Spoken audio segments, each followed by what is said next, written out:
नमस्ते छात्रों, मेरा नाम भारती है।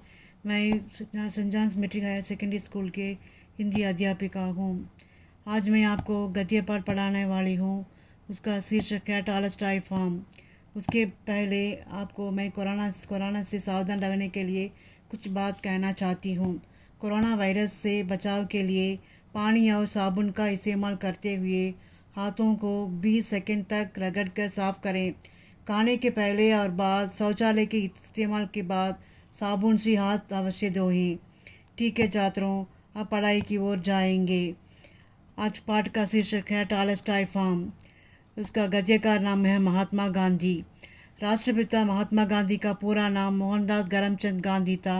हम उन्हें प्यार से बापू पुकारते हैं। इनका जन्म 2 अक्टूबर 1869 के गुजरात के पोरबंदर में हुआ था। सभी स्कूलों और शासकीय संस्थानों में 2 अक्टूबर को इनकी जयंती मनाई जाती है। उन्हीं की प्रेरणा से हमारा देश 15 अगस्त 1945 को आज़ाद हुआ। गांधी जी के पिता करमचंद गांधी राजकोट के दीवान थे। इनकी माता का नाम पुतलीबाई था। वह धार्मिक विचारों वाली थी। उन्होंने हमेशा सत्य और अहिंसा के लिए आंदोलन चलाए। गांधी जी वकालत की शिक्षा प्राप्त करने के लिए इंग्लैंड भी गए थे। वहां से लौटने के बाद उन्होंने मुंबई में वकालत शुरू की। महात्मा गांधी सत्य और अहिंसा के पुजारी थे। एक बार गांधी जी मुकदमे की पैरवी के लिए दक्षिण अफ्रीका भी गए थे। वह अंग्रेज़ों द्वारा भारतीयों पर अत्याचार देख बहुत दुखी हुए। उन्होंने डांडी यात्रा भी की। गांधी जी की 30 जनवरी को प्रार्थना सभा में नाथूराम गोडसे ने गोली मारकर हत्या कर दी। महात्मा गांधी की समाधि राजघाट दिल्ली पर बनी हुई है। मैं फिर एक बार इसके बारे महात्मा गांधी के बारे में कुछ बात करती हूँ। राष्ट्रपिता महात्मा गांधी का पूरा नाम मोहनदास करमचंद गांधी था। उन्हें हम प्यार से बापू बुलाते हैं। उनका जन्म 2 अक्टूबर 1869 में हुआ था। इनकी प्रेरणा से ही हमारे देश 15 अगस्त 1945 को आज़ाद हुआ। पिता का नाम करमचंद गांधी, माता का नाम पुतलीबाई था। गांधी जी हमेशा सत्य और अहिंसा के लिए लड़ते थे। वकालत की शिक्षा प्राप्त करने के लिए इंग्लैंड गए। मुकदमे की पैरवी के लिए दक्षिण अफ्रीका भी गए थे। उन्होंने डांडी यात्रा भी की। 30 जनवरी को प्रार्थना सभा में नाथूराम गोड्से ने गोली मारकर गांधी जी को हत्या कर दी। गांधी की समाधि राजघाट दिल्ली पर बनी हुई थी। ठीक है छात्रों, हम पाठ की ओर जाएंगे। दक्षिण अफ्रीका में रहते समय गांधी जी ने एक आश्रम स्थापित किया था जिसका नाम था टॉलस्टॉय फार्म। उन्हीं दिनों दक्षिण अफ्रीका में रहने वाले प्रवासी भारतीयों को अपना अधिकार दिलाने के लिए वे सत्याग्रह का युद्ध कर रहे थे। वह आश्रम सत्याग्रहियों के लिए प्रशिक्षण शिविर था। उस आश्रम का वर्णन गांधी जी के ही शब्दों में नीचे दिया गया था। ज़मीन 100 एकड़ की थी। उसके लिए सिरे पर एक छोटी सी टुकड़ी थी जिस पर एक छोटा सा मकान भी था। फल के कुछ पेड़ थे जिनमें नारंगी, अप्रकाट, प्लम आदि को पैदा हुए थे। इतनी तादाद में कि मौसम में सत्याग्रहियों के पेट भर खाने पर भी बचे रहते। एक छोटा सा झरना भी था जिससे स्वच्छ पानी मिल सकता था। रहने के स्थान से वह कोई 600 गज की दूरी पर होगा। पानी कावड़ों से लाना पड़ता। इसका मतलब है गांधी जी एक मुकदमे के लिए पैरवी करने के लिए दक्षिण अफ्रीका गए थे। वहां उन्होंने देखा कि प्रवासी भारतीय अंग्रेज़ों के शासन में कष्ट उठा रहे हैं। उनको समान अधिकार दिलाने के लिए गांधी सरकार के खिलाफ सत्याग्रह करने लगे। सत्याग्रहों के रहने के लिए गांधी जी ने एक आश्रम खोला और उसका नाम टॉलस्टॉय फार्म रखा। उस फार्म के लिए ज़मीन 100 एकड़ की थी। उसमें कुछ फल के पेड़ थे। एक छोटा सा झरना भी था। इस स्थान पर हमने यह नियम रखा कि नौकरों के द्वारा किसी भी प्रकार का घर या मकान बांधने का, खेती का काम भी लिया ना किया जाए। इसके लिए पाखाने साफ करने से लेकर खाना पकाने का तक सभी काम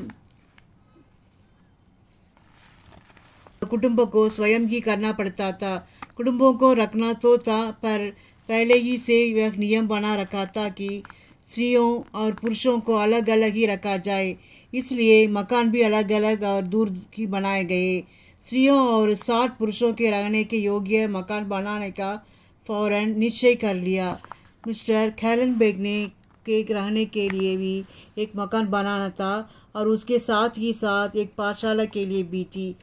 इनके अलावा बड़ई खाना, मोची खाना आदि के लिए भी एक मकान बना लेना आवश्यक था। यहाँ पर जो लोग रहने के रहते हैं वे गुजरात, मद्रास, आंध्र और उत्तर भारत के धर्मानुसार वे हिंदू, मुसलमान, फारसी और ईसाई भी थे। लगभग 40 तरुण, 2-3 बूढ़े, 5 स्त्रियाँ, 25 से 30 बच्चे थे, जिनमें 4 से 5 बालाएँ थीं। इसका मतलब गांधी जी ने आश्रम के लिए कुछ नियम बनाए। आश्रम में नौकरों से काम नहीं लिया जाएगा, यह पहला नियम था। स्त्रियों और पुरुषों को अलग अलग रखा जाएगा, इसलिए मकान भी अलग अलग और दूर दूर बनाए गए। टालस्टाय आश्रम के हिंदू, ईसाई, मुसलमान सभी थे। गांधी जी स्वयं शाकाहारी थे और उसी के पक्ष में थे, मगर अन्य लोग मांसाहारी थे। गांधी जी ने उन लोगों से बहस किया और समझाया तो वे शाकाहारी भोजन खाने के लिए तैयार हो गए। स्त्रियों में जो ईसाई थे उन्हें और दूसरों को भी मांसाहार की आदत थी। मिस्टर कैलनबर्ग का और मेरा अभिप्राय था कि बड़ा अच्छा तो यदि मांसाहार को स्थान ना दिया जाए, पर सवाल यह था कि ऐसे लोगों को कुछ समय के लिए भी मांस छोड़ने के लिए किस तरह कहा जाए जिन्हें जन्म ही से मांस के कोई नफरत ना हो। मांसाहार देने से खर्च बेहद बढ़ जाता। फिर जिन्हें गौ मांस खाने की आदत हो उन्हें क्या वक्त दिया जाए, रसोईघर कितने हो, मेरा धर्म क्या था। इन सब कुटुंबों को द्रव्य देकर मैं मांसाहार गौ मांस का व्यवहार करने के लिए अप्रत्यक्ष रूप से क्यों ना हो सहायता तो कर ही रहा था। अगर मैं यह नियम कर दूं कि मांसाहारी को सहायता नहीं मिल सकती, तब तो मुझे शुद्ध निरामिषभोजी लोगों के बल पर ही सत्याग्रह चलाना पड़ेगा। पर यह हो भी कैसे सकता था? युद्ध तो तमाम भारतीयों के लिए था। मैं अपना धर्म स्पष्ट रूप से समझ गया। ईसाई या मुसलमान भाई यदि गौ मांस भी मांगते तो भी उनको मुझे यह देना ही पड़ता। मैं उनको यहाँ आने से रोक नहीं सकता। पर प्रेम का सहायक परमात्मा है। मैंने तो सरलतापूर्वक ईसाई बहनों को सामने अभी संकटापन्न दशा रखी। मुसलमान माता पिताओं ने तो मुझे एक छोटी छुट्टी दे रखी थी कि मैं केवल निरामिष पाकशाला हूँ। बहनों के साथ मुझे बातचीत कर लेना अभी बाकी था। उनके पुत्र या पति जेलों में ही थे, वे भी मुझे सम्मति दे चुके थे। कई बार उनके साथ ऐसे प्रसंग हम लोगों के सामने उपस्थित हुए। बहनों के साथ इतना निकट संबंध होने का यह पहला ही अवसर था। उनके सामने मैंने मकान संबंधी असुविधा, धनाभाव और अपने व्यक्तिगत विचार, इन तीनों बातों का रख दिया। साथ ही यह कहकर मैंने उन्हें निर्भय भी कर दिया था कि यदि वे चाहेगी तो मैं उन्हें गोमांस भी दे दूंगा। बहनों ने प्रेम भाव से यह स्वीकार कर लिया कि वे मांस नहीं मांगेगी। उसके बाद खाना पकाने का काम बहनों को सौंप दिया। उनकी सहायता के लिए हम में से 1-2 पुरुष भी रख दिए, जिनमें तो मैं तो अवश्य ही था। मेरी उपस्थिति छोटे छोटे मतभेद के मामलों को यूं ही भगा दिया करती थी। यह भी तय हुआ कि भोजन बिल्कुल सादा हो। भोजन करने का समय भी निश्चित कर दिया गया। इसके लिए पाकशाला का एक ही रखी गई। सब एक साथ ही भोजन करते। सब अपने अपने बर्तन भी साफ कर लिया करते। सार्वजनिक बर्तन साफ करने के लिए बारियां मुकर्रर कर दी गई थी।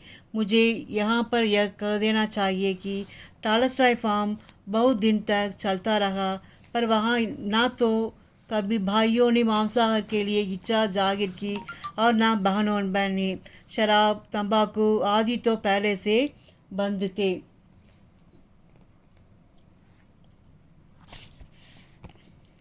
मतलब यह है कि खाना पकाने का काम बहनों का था, फिर भी सहायता के लिए दो पुरुष रखे गए थे। सब अपने अपने बर्तन साफ करते थे।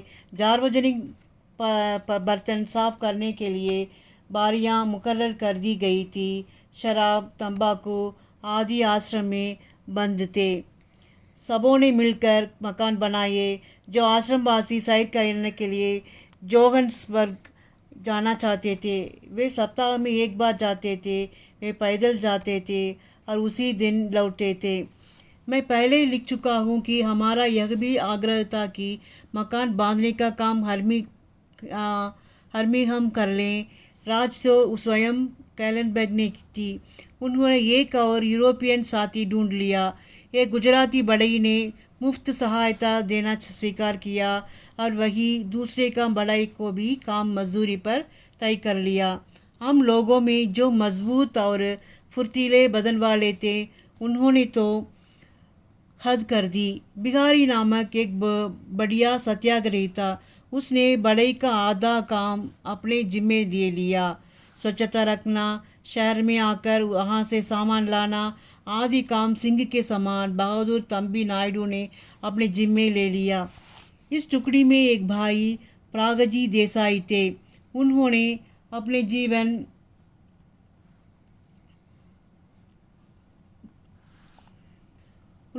जीवन में कभी धूप जाड़ा नहीं सहा था। और वहाँ से जाड़ा था, धूप थी और बारिश का मौसम था। हमने अपना श्री गणेश तो तंबू में रहकर किया था। मकान बनकर तैयार हों तब उनमें सोएं। करीब 2 महीनों के अंदर मकान तैयार हो गए। मकान टीन के थे, इसलिए उनको बनाने में कोई देरी नहीं लगी। आवश्यक आकार प्रकार की लकड़ी तैयार मिल सकती थी। केवल नाप नूप कर टुकड़े मात्र करना पड़ता। दरवाजे, खिड़कियाँ आदि ज़्यादा नहीं बनाने थे, इसलिए इतने थोड़े समय में सभी मकान तैयार हो गए। पर इस कामकाज में भाई प्रागजी की खूब खबर ले डाली।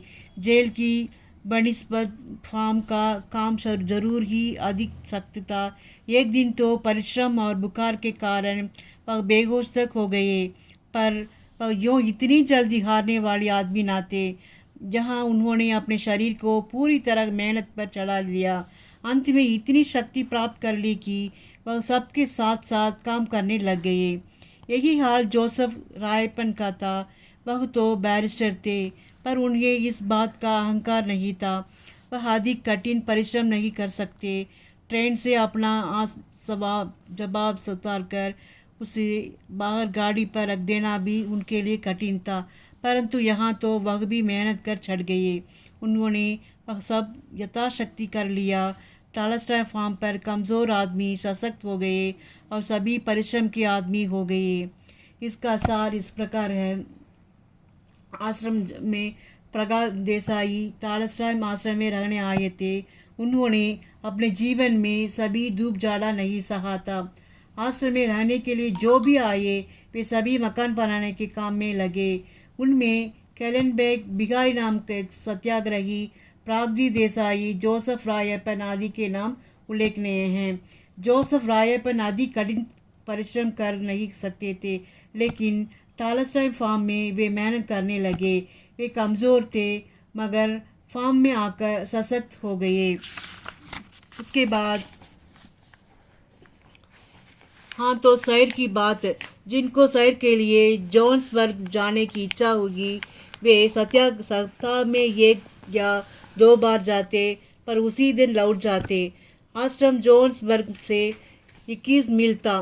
पैदल जाने के इस नियम से सैकड़ों रुपये बचे गए और पैदल जाने वालों को भी लाभ हुआ। कितनों ही को तो चलने का नवीन अभ्यास हो गया।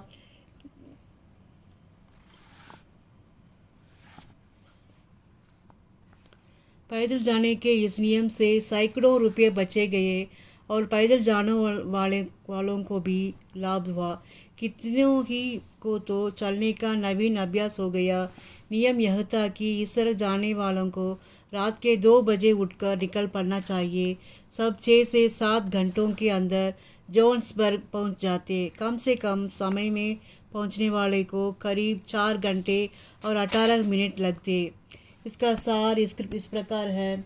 सैर करने के लिए जो जोहान्सबर्ग जाने को इच्छा करते वे सप्ताह में 1 या 2 बार जाते थे। वे पैदल जाते थे और उसी दिन लौट जाते थे। पाठक के इस ख्याल ना कर लें तो कि ये वे नियम हद से ज़्यादा कठोर थे। सभी बड़े प्रेम पूर्वक इनका पालन करते थे। बलात्कार से तो मैं एक भी आदमी को नहीं रोक सकता था। नौजवान तो क्या सफ़र में और क्या आश्रम में, सभी काम हंसते हंसते कर डालते। मजदूरी करते समय इतना ऊधम मचाते कि उन्हें रोकते रोकते मुश्किल हो जाती। आश्रम पर तो नियम बना लिया था और बच्चों से उतना ही काम लिया जाए जितना उन्हें खुश रखते हुए लिया जा सके। पर मज़ा यह कि इसके कारण कभी कम काम नहीं हुआ। पाकानों की कथा समझ लेने योग्य है। आश्रम एक बहुत बड़ी बस्ती हो गई थी। फिर भी कहीं किसी को कूड़ा कचरा, मैला या जूठन ढूंढने नहीं मिल सकती। सभी कूड़ा कचरा एक गड्ढे में डालकर ऊपर से मिट्टी डाल दी जाती। रास्ते में कोई पानी तक नहीं डालता था।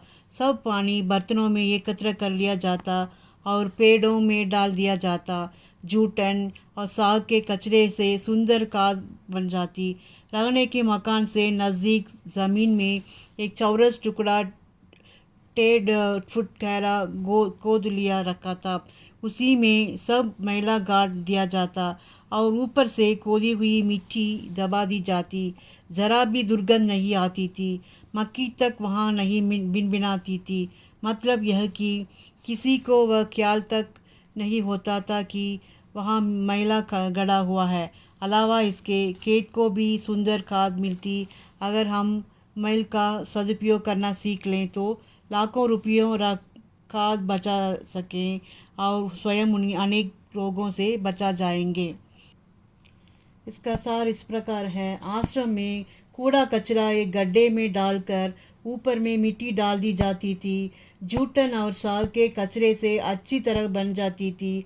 आश्रम के पाखानों को साफ करने का काम प्रत्येक कुटुंब को स्वयं करना पड़ता था। अब हमारा काम यह था कि सत्याग्रही कुटुंबों को उद्यमी रखें, पैसे बचावें और अंततः हम स्वाश्रयी बन जाएं। हमने सोचा कि अगर हम इतना कर गुजरें तो चाहे जितना समय तक लड़ सकेंगे। जूतों का खर्च भी था ही। बंद जूते पहनने से गर्मी में तो बड़ी हानि होती थी। सारे पैरों में पसीना हो आता है और वह नाजुक हो जाता है। हमारे जैसे आबो हवाली वाले देशों में रहने वालों को तो मोज़ों की आवश्यकता ही नहीं है। हाँ, कंकड़, पत्थर, कांटा आदि से पैर की रक्षा के लिए हमने एक हद तक जूते का आवश्यक माना था। इसलिए हमने कटंक रक्षक अर्थात चप्पल बनाने का धंधा सीखने का निश्चय किया। दक्षिण अफ्रीका में ट्रिपिस्ट नामक रोमन कैथोलिक पादरियों का एक मठ है। वहाँ पर इस तरह के उद्योग का चलते हैं। उनमें से एक मठ में जाकर कैरनबेक मैंने चप्पल बनाना सीख लिया और मुझे तथा साथियों को भी सिखा दिया। इस तरह कितने ही युवक चप्पल बनाने काम सीखने लगे और हम अपने मिश्र वर्ग में उनको बचने का भी लग गए। कहने की आवश्यकता नहीं कि मेरे कई चेले इस कला में मुझसे बहुत आगे बढ़ गए। इसका सार इस प्रकार है। गांधी जी टॉलस्टॉय आश्रम के सत्याग्रही कुटुंबों को उद्यमी रखना चाहते थे। कैरनबेक पादरियों ने मठ में जाकर चप्पल बनाना सिखाए। उन्होंने सबको यह काम सिखा दिया। आश्रम के सभी लोग कोई ना कोई काम करते थे। बहनों खाना पकाती थी। सब लोग अपना अपना बर्तन साफ करते थे। जोहान्सबर्ग जाना था तो पैदल जाना नियम था। सब लोग पाखाना स्वयं साफ करते थे। इन व्यवसायों के कारण सत्याग्रही कुटुंब उद्यमी रहे, पैसे बच जाते थे, सब स्वावलंबी बन गए। उसके बाद बालक बालिकाओं और युवकों के लिए पाठशाला तो अवश्य होनी चाहिए ना। यह काम सबसे कठिन मालूम हुआ और अब तक पूर्णता को नहीं पहुंचा था। शिक्षा का भार खासकर मिस्टर कैलन बेक और मुझ पर था। पाठशाला का स्वयं दोपहर बाद ही रखा जा सकता था। मजदूरी करते करते हम दोनों खूब थक जाते, विद्यार्थी भी ज़रूर थक जाते, अर्थात बड़ी देर तक मारे नींद के वे सभी झोंके खाते और हम भी आंखों पर पानी लगाते, बच्चों के साथ हंसी खेल करते और उनका तथा अपना भी आलस्य भगाते। पर कई बार यह सब प्रयत्न निष्फल होता, शरीर को आराम देना ही पड़ता। किंतु यह था पहला और सबसे छोटा विघ्न हुआ, क्योंकि ऊँघते रहने पर भी वर्ग को तो शुरू ही रखते। किंतु सबसे बड़ी कठिनाई तो यह भी थी कि तमिल, तेलुगु और गुजराती इन 3 भाषाओं की बोलने वालों को एक साथ क्या और किस तरह पढ़ाया जाए। मातृभाषा के द्वारा शिक्षा देने का लोभ तो हमें अवश्य ही रहता था। तमिल तो मैं जानता भी था, पर तेलुगु तो कसम खाने का भी नहीं। इस हालत में अकेला शिक्षक क्या क्या कर सकता था। युवकों में से कुछ से बहुत शिक्षा का काम लेना शुरू किया, पर यह सफल नहीं हुआ। बाई प्रागति का उपयोग अवश्य ही होता था। युवकों में कई नटखट थे और कुछ आलसी। किताबों से उनकी कभी बनती ही नहीं थी। भला ऐसी विद्यार्थी पाठों के पास क्यों कर जाएं। फिर मेरा काम भी अनियमित रहता था। आवश्यकता पड़ने पर मुझे जोन्सबर्ग जाना ही पड़ता था। यही हाल मिस्टर कैरनबेक का था। दूसरी कठिनाई धार्मिक शिक्षा के विषय में पड़ती। फारसी लोगों के आवश्यकता पढ़ने की इच्छा होगी। एक खोजा बालक था, उसके पास अपने पंथ संबंधी एक छोटी सी किताब थी। उसे पढ़ाने को भार उसके पिता ने मुझ पर डाल रखा था। मुसलमान और फारसियों के लिए तो मैं कुछ किताबें एकत्र की, हिंदू धर्म के तत्व भी। जहाँ तक मैं उन्हें समझता था मैंने लिख रखे थे, वह याद नहीं कि मेरे बच्चों के लिए या फार्म में। अगर वे इस समय मेरे पास होते तो मैं अपने गति प्रगति जाने के लिए वहाँ लिख देता। पर यूँ तो मैंने अपने जीवन में ऐसी कितनी ही वस्तुएं फेंक दी हैं या जला डाली। ज्यों ज्यों मुझे इनके संग्रह करने की ज़रूरत काम मालूम होती गई और साथ ही साथ ज्यों ज्यों मेरा व्यवसाय बढ़ता गया, त्यों त्यों उनका नाश ही करता गया। पर इसके लिए मुझे किसी प्रकार का पश्चाताप भी नहीं होता। यदि मैं ऐसा न करता तो उनका संग्रह मेरे लिए एक भारी बोझा और खर्चीली चीज़ हो जाता। उनको संग्रहित करने के साधन मुझे उत्पन्न करने पड़ते और यह तो मेरी अपरिग्रही आत्मा के लिए असह्य हो जाता। पर यह शिक्षा प्रयोग व्यर्थ नहीं साबित हुआ। लड़कों को मैं असहिष्णुता नहीं दिखाई दी। एक दूसरों के धर्म और रीति प्रीति का आदर करना सीख गए और सभ्यता सीख गए। उद्यमी भी बने। आज भी उन बालकों में से जितना को मैं जानता हूँ, उनको कार्यों को देखते हुए मुझे यही मालूम होता कि टॉलस्टॉय फार्म पर उन्होंने जो कुछ सीखा था वह व्यर्थ नहीं गया, अधूरा सही पर था और विचारमय और धार्मिक प्रयोग। टॉलस्टॉय फार्म की अत्यंत मधुर स्मृतियाँ में से शिक्षा की स्मृति किसी प्रकार कम मधुर नहीं है। इसका सार इस प्रकार है। आश्रम में शिक्षा का भार कैरनबेग और गांधी जी पर था। पाठशाला का समय दोपहर के बाद का समय था। सुबह मजदूरी कर थक जाते थे, इसलिए पाठ पढ़ते समय थकावट महसूस करते थे। आलस्य भगाने के लिए वे बच्चों से खेलते थे। वहाँ धार्मिक शिक्षा भी दी जाती थी। गांधी जी ने सभी धर्मों की किताबों संग्रहित करके रखी। सभी धर्म का पाठ पढ़ाया गया। फलस्वरूप बच्चे एक दूसरे के धर्म का आदर करना सीख लिया। सब सहिष्णु बन गए। इस प्रकार था इस पाठ का सार। इसमें कई प्रश्न पूछे जाएंगे, पाठ से संबंधित कई प्रश्न पूछे जाएंगे। वह इस प्रकार है। आश्रम में कौन कौन से पेड़ थे? गांधी जी ने दक्षिण अफ्रीका में क्यों सत्याग्रह का युद्ध आरंभ किया? आश्रम के गांधी जी आश्रम में क्या नियम बना कर रखा था? मांसाहार बारे में गांधी जी का विचार क्या था?